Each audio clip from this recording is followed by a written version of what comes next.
நீங்கள் பார்த்துக் கொண்டு இருப்பது தமிழ் செய்திகள் 24 முதல் 7 வரை. இன்றைய முக்கிய செய்திகள். இஸ்ரேலிய இராணுவ நிலைகள் மீது அன்சரல்லா ஹைப்பர்சோனிக் ஏவுகணை தாக்குதலை நடத்துகிறார். இஸ்ரேல் புதிய படுகொலைகளை நடத்தும்போது அல்ஹையா படுகொலை முயற்சியில் இருந்து தப்பியதை ஹமாஸ் உறுதிப்படுத்தினார். லெபனான் அரசாங்கமும் ஸ்டார்லிங்கின் உரிமமும் இஸ்ரேலுக்கான இலவச சேவை. அமெரிக்க பிரெஞ்சு ஊதி திட்டம் லெபனானுக்கு 16 மாத கால அவகாசத்தை வழங்குகிறது. ஐன் அல்ஹில்வே மற்றும் அல்பெடாவி முகாம்களில் இருந்து ஆயுதங்கள் ஒப்படைக்கப்பட்டன. இனி விரிவான செய்திகள். இஸ்ரேலிய இராணுவ நிலைகள் மீது அன்சரல்லா ஹைப்பர்சோனிக் ஏவுகணை தாக்குதலை நடத்துதல். அன்சரல்லா இயக்கத்துடன் இணைந்த ஏமன் ஆயுதப்படைகள் காசாவில் நடந்து வரும் போர் மற்றும் ஏமன் மீதான இஸ்ரேலிய வான்வழி தாக்குதல்களுக்கு பதிலடி கொடுக்கும் விதமாக இஸ்ரேலிய முக்கியத்துவம் வாய்ந்த இடங்கள் என்று அவர்கள் விவரித்த இடங்களுக்கு எதிராக ஒரு புதிய ஏவுகணை தாக்குதலை நடத்தியதாக சனிக்கிழமை அறிவித்தன. அன்சரல்லா இராணுவ செய்தித் தொடர்பாளர் பிரிகேடியர் ஜெனரல் யஹ்யா சாரியின் கூற்றுப்படி, இந்த நடவடிக்கையில் பல போர்முனைகள் பொருத்தப்பட்டு பாலஸ்தீனம் 2 ஹைப்பர்சோனிக் பாலிஸ்டிக் ஏவுகணை ஈடுபட்டது. இது யாஃபாவில் உள்ள நிலைகளை குறிவைத்ததாக கூறப்படுகிறது. தாக்குதல் அதன் நோக்கங்களை அடைந்ததாகவும் அருகிலுள்ள பகுதிகளில் உள்ள இஸ்ரேலியர்கள் தங்குமிடம் தேட வேண்டிய கட்டாயம் ஏற்பட்டதாகவும் சாரி கூறினார்.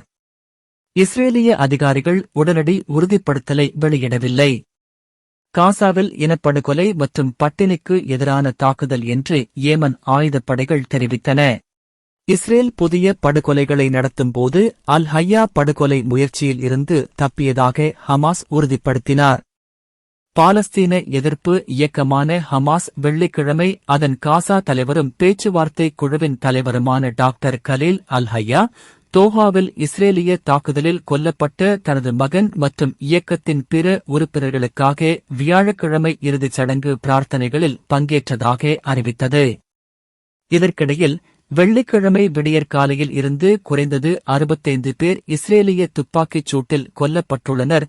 அதே நேரத்தில் மோசமடைந்து வரும் நிலைமை குறிப்பாக காசா நகரில் பட்டினி மற்றும் பெரிய அளவிலான அழிவால் மேலும் அதிகரித்துள்ளது. லெபனான் அரசாங்கமும் ஸ்டார்லிங்கின் உரிமமும் இஸ்ரேலுக்கான இலவச சேவை. ஸ்டார்லிங் சியோனிச அமைப்பின் மிகப்பெரிய ஆதரவாளர்களில் ஒருவரான பில்லியனர் எலோன் மஸ்கிற்கு சொந்தமானது என்பது கவனிக்கத்தக்கது. தொலைத்தொடர்பு சட்டத்தில் குறிப்பிடப்பட்டுள்ளபடி பொது கொள்முதல் சட்டம் மற்றும் தொலைத்தொடர்பு ஒழுங்குமுறை ஆணையத்தை மீறும் இந்த முடிவின் கீழ் ஸ்டார்லிங் எந்த பாதுகாப்பு மேற்பார்வையும் இல்லாமல் வெளிநாட்டிலிருந்து இணைய அணுகலை திசை திருப்ப முடியும். இஸ்ரேலிய எதிரியுடன் உளவு மற்றும் தொடர்பு கொள்ள உதவுகிறது. இதனால் தொலைத்தொடர்பு அமைச்சர் சார்லஸ் ஹஜ் தேசிய கருவூலத்திற்கு உண்மையான வருமானம் இல்லாமல் முழு தொலைத்தொடர்புத் துறையையும் மலிவாக தனியார்மயமாக்கலின் சதுப்பு நிலத்தில் தள்ளிவிட்டார். இந்த ஒப்பந்தத்தின் முதல் ஆண்டில் மட்டும் பொதுத்துறை இழப்புகள் கருவூல வருவாயில் தோராயமாக $5.9 மில்லியன் என மதிப்பிடப்பட்டுள்ளது. தனியார் இணைய நிறுவனங்களுக்கு ஏற்படும் இழப்புகளை பொறுத்தவரை இழப்புகள் மாதத்திற்கு தோராயமாக 1 மில்லியனை எட்டும் என்று எதிர்பார்க்கப்படுகிறது. அமெரிக்க பிரெஞ்சு சவுதி திட்டம் லெபனானுக்கு 16 மாத கால அவகாசம் அளிக்கிறது. லெபனான் அதிகாரிகளுக்கு பிரெஞ்சு தூதர் ஜீன் எஃப் ஸ்லூட்டிரியன் வழங்கிய அமெரிக்க பிரெஞ்சு சவுதி திட்டம் இராணுவத்தை ஆதரிக்கவும் லெபனானில் யூனிஃபில் இன் பணி முடிவடையும் வரை லெபனானுக்கு வழங்கப்பட்ட சலுகை காலத்தை 16 மாதங்களுக்கு நீட்டிக்கவும் அழைப்பு விடுக்கிறது என்று BSP-இன் அல் அன்பா செய்தி போர்டல் வெள்ளிக்கிழமை செய்தி வெளியிட்டுள்ளது. இதன் பொருள் செப்டம்பர் 5 அமர்வில் லெபனான் இராணுவத்தின் திட்டத்தை அரசாங்கம் வரவேற்றது பின்வாங்கல் அல்லது சமரசம் அல்ல, மாறாக ஆகஸ்ட் 5 மற்றும் 7 அமர்வுகளின் முடிவுகளை சர்வதேச ஆதரவு மற்றும் அரவணைப்புடன் உறுதிப்படுத்துவதாகும். மேலும் அல் அன்பா மேலும் கூறினார். லெபனானில் லூட்டிரியனின் பேச்சுவார்த்தைகள் லெபனான் அரசாங்கத்தின் முடிவுகளில் வெளிநாட்டு திருப்தியைக் கொண்டிருந்தன.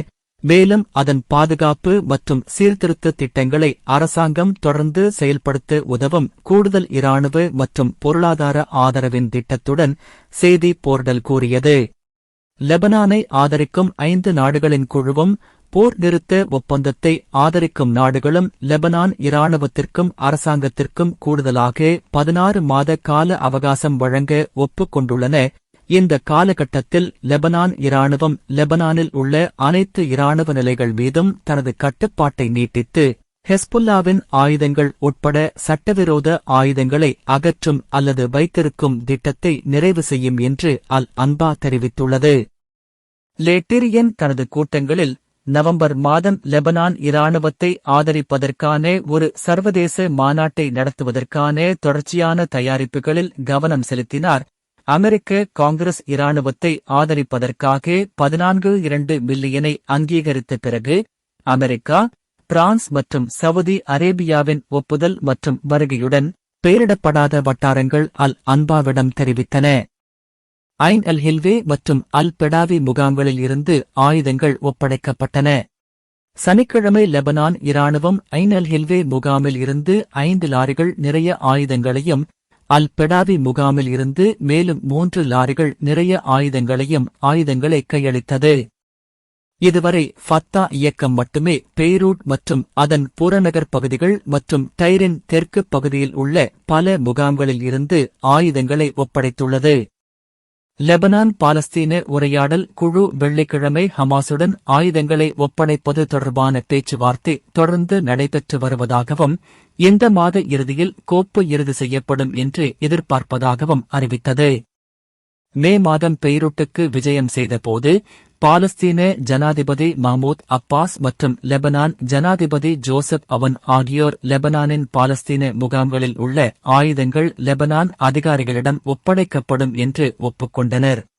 அனைத்து அரசு சாரா குழுக்களையும் நிராயுதபாணியாக்குவதற்கான லெபனான் அதிகாரிகளின் முடிவின் ஒரு பகுதியாக ஒப்பந்தத்தை செயல்படுத்துவது ஆகஸ்ட் மாதம் அப்பாஸ் ஃபத்தா இயக்கம் தெற்கு பெய்ரூட்டின் புர்ஜ் அல் பராஜ்னே முகாமில் தனது ஆயுதங்களை ஒப்படைத்ததிலிருந்து தொடங்கியது.